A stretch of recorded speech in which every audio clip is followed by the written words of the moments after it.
Olha, o título por si só já é, assim, uma provocação, né? Jesus, o maior psicólogo que já existiu. Esse é o nome de um livro do Mark W. Baker e a proposta dele é bem ousada. Convidar a gente a olhar para essa figura histórica de um jeito completamente novo, juntando psicologia e espiritualidade de uma forma que, sério, é surpreendente. A premissa do livro é fascinante. Pensa só. E se toda aquela sabedoria espiritual antiga, sabe? No fundo, já guardasse ali verdades psicológicas super profundas e super modernas. A ideia aqui é que esses ensinamentos não são só para a alma. Eles são também para a mente. E oferecem ferramentas bem práticas para a nossa saúde emocional, para o nosso dia a dia. Bom, a gente sabe que, historicamente, essas duas áreas não se bicavam muito, né? De um lado, você tinha gente como o Freud, que via a religião quase como uma muleta. Do outro, a psicologia era vista como uma ameaça para a fé. Essa briga toda, que muitas vezes nasceu do medo, do preconceito mesmo, acabou criando uma divisão que a gente vê até hoje. E é aí que entra a questão central, a grande pergunta. E se, no fim das contas, as duas estiverem contando a mesma história sobre a natureza humana?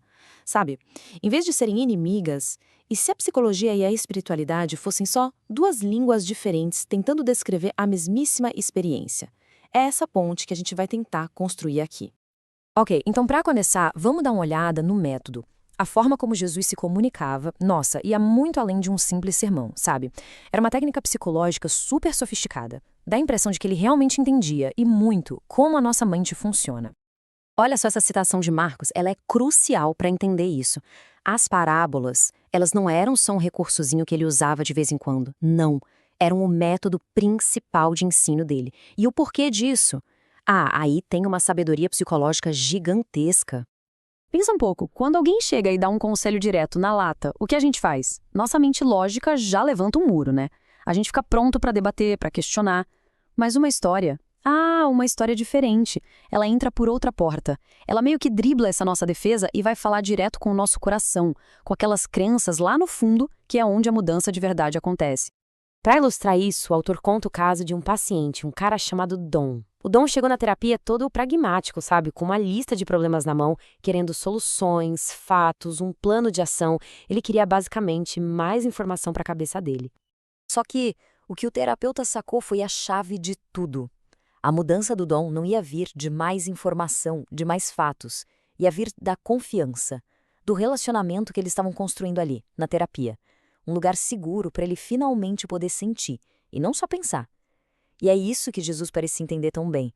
As verdades que realmente transformam a gente são aprendidas nos relacionamentos, não só lendo um manual. Beleza, agora a gente vai mergulhar numa das ideias mais poderosas do livro. É uma releitura da natureza humana e, para isso, vamos usar uma das parábolas mais conhecidas que existem. A gente geralmente olha para essa história e pensa, é uma lição sobre quem é bom e quem é mau, certo? Mas, e se a gente olhasse para ela pela lente dos relacionamentos? Pensa bem, os ladrões quebram a conexão com violência. O sacerdote e o levita evitam se conectar, seja por dever, por pressa, tanto faz. E o samaritano? O que ele faz de diferente? Ele escolhe ativamente criar uma conexão. Então vem a pergunta que muda o jogo todo. O que, de verdade, tornou o samaritano bom? Será que era uma qualidade que ele tinha dentro dele? Tipo, ele simplesmente nasceu bom? E a resposta que o livro dá é transformadora. A bondade dele não era um estado, uma característica. Foi um ato. Foi uma escolha consciente de se conectar. E aqui vem a tese central. A natureza humana não é, na sua essência, boa ou má. Ela é, na sua essência, relacional. A nossa necessidade mais básica é a de conexão. Ok, então se a nossa natureza é toda sobre se relacionar, como é que a gente cresce? Como a gente muda? Bom, Jesus usou outra metáfora genial para explicar justamente esse processo. Vinho novo em odres velhos. A imagem é muito forte, né? Imagina, o vinho novo ele fermenta, ele se expande. Se o recipiente, que é o odre, for velho, ressecado, rígido, ele não vai aguentar a pressão, ele estoura. A lição aqui é, para o crescimento, precisamos de um recipiente novo. E o que são esses odres na nossa vida? Bom, na psicologia, a gente chama isso de princípios organizadores. São basicamente aquelas crenças inconscientes, bem lá no fundo, que a gente tem sobre o mundo e sobre nós mesmos. São tipo umas regrinhas que aprendemos ao longo da vida e que ficam ali, no piloto automático, sabe? Vamos pegar outro exemplo do livro. o de um paciente chamado David. O odre velho do David era uma crença, uma regra que ele aprendeu lá na infância. Se eu não incomodar ninguém, ninguém vai me rejeitar. Até funcionava, né, para evitar a dor da rejeição. Mas, ao mesmo tempo, impedia ele de se conectar de verdade com as pessoas. Aí, o primeiro passo na terapia foi exatamente esse: trazer essa regra inconsciente para a luz. O processo ajudou a sacar que essa crença estava no piloto automático, controlando tudo o que ele fazia. Ou seja, ele começou a olhar bem de perto para o odre velho dele. E quando ele ganhou essa consciência, o Desde conseguiu criar um odre novo. Uma nova crença, um novo princípio que abria espaço para o vinho novo, para o crescimento. Em vez de só fugir da rejeição, ele passou a ter um pensamento novo. Se eu não me expressar, eu nunca vou saber se posso ser aceito. Isso sim é crescimento de verdade. E agora, a gente chega no ponto talvez mais radical de toda esta análise. Vamos reinterpretar uma das palavras mais pesadas, mais carregadas da religião. A palavra pecado. Pensa comigo.